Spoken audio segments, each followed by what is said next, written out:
Queria que você explicasse, então, como se deu a sua saída do PT. Foi em 2003, né? Quer dizer, foi antes daquela debandada pós-mensalão, que houve duas grandes saídas do PT, né? Como se deu a sua saída, da Heloísa? Bom, quando a gente, na verdade, na própria campanha eleitoral de 2002, a gente já se deparava com um processo contraditório, né? Quando o Lula lançou aquela carta ao povo brasileiro, se comprometendo a manter a política econômica, manter os acordos com a FMI. Então, eu era deputada e me lembro de estar nos comícios do PT e discursar com um certo olhar de reprovação dos outros, das lideranças do PT, discursar dizendo, olho, né? Ou o Lula vai cumprir os seus compromissos com os mercados, ou ele vai cumprir seus compromissos de mudança. Tá?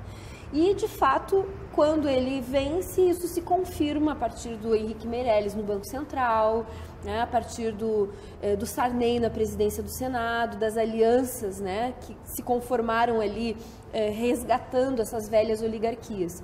O nosso primeiro enfrentamento, o primeiro da Heloísa Helena com o governo, foi na eleição do Sarney. Depois veio a reforma da Previdência, que era justamente fazer para o funcionalismo público o que o Fernando Henrique já tinha feito com o setor privado, com muita resistência por parte do PT, inclusive, na época. E aí nós discutimos e debatemos muito que nós não poderíamos dar o nosso voto para ajudar o governo a como deputada federal. A perpetrar aquele ataque contra o funcionalismo público, né? Instituindo a cobrança dos aposentados e criando esse ambiente favorável aos fundos de pensão. E alguns achavam que aquele momento era apenas um momento, que a gente tinha que ceder para não ser expulso do PT, porque eles nos ameaçaram claramente, a gente sabia que ia ser expulso. Né? Inclusive, alguns nos abandonaram no meio do caminho, como Lindbergh, no Rio de Janeiro. Né? Inclusive, ele estava nesse grupo rebelde dentro do PT. No primeiro momento, ele estava. E aí, o próprio Genuíno foi negociar com ele e garantir para ele que o PT ia respaldá-lo para ele ser prefeito de Nova Iguaçu e depois para ele ser governador. Parece que estão até cumprindo as promessas que fizeram para ele, né? E ele, então, aceitou votar a reforma da Previdência. E outros, como o próprio Ivan, o Chico, acharam que era necessário se abster, né? Para não dar o voto a favor, mas também não ser expulso. E nós achamos que não, que a gente tinha que votar contra, porque era uma questão para nós de honra não dar o nosso voto, né? Um voto ganho a partir de uma representação popular para votar a reforma da Previdência. E aí eles nos expulsaram. Depois, felizmente, os outros, né? O Chico, o Ivan, a Maninha, o João Alfredo, também vieram conosco para construir o PSOL. O grande argumento que o PT dá quando esse tipo de crítica que você fez bate, né, do Sarney como presidente do Senado, do tipo de reforma que foi feita e, sobretudo, a carta aos brasileiros que o Lula publicou antes da sua eleição, é um argumento pragmático e realista. Quer dizer, se não fosse assim, a gente não conseguiria chegar lá e fazer as reformas possíveis. Você acha que seria possível para o PT, chegar no poder sem a carta aos brasileiros e se manter no poder sem tal governabilidade com os grupos que, apesar de serem oligárquicos e antigos, foram eleitos e precisavam de uma base parlamentar?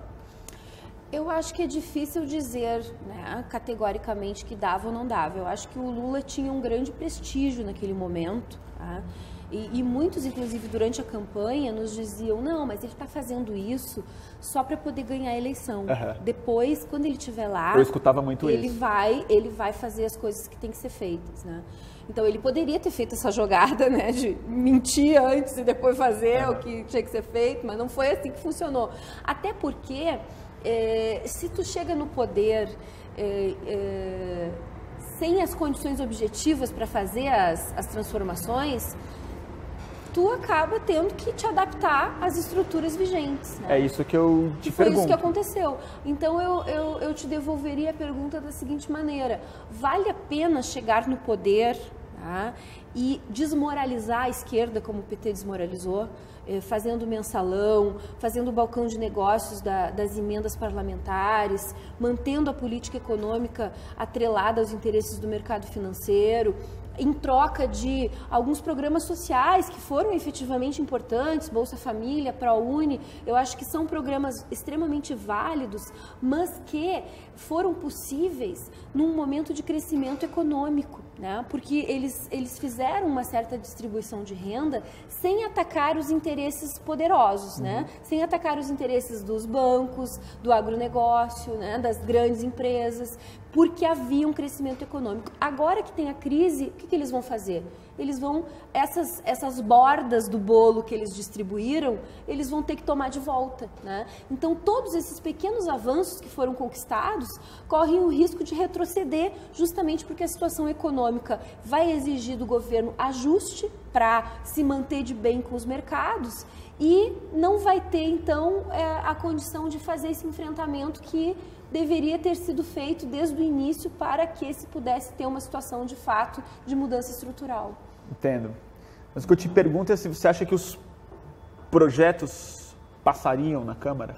É isso que eu quero perguntar, porque a dúvida que eu tenho, e é uma dúvida realmente, não tenho uma opinião sobre isso, é se uma ruptura de fato com o poder econômico incidindo dentro da política, se uma ruptura de fato com as regras econômicas que estão colocadas aí, com o tipo de dívida pública que foi estabelecido, o tipo de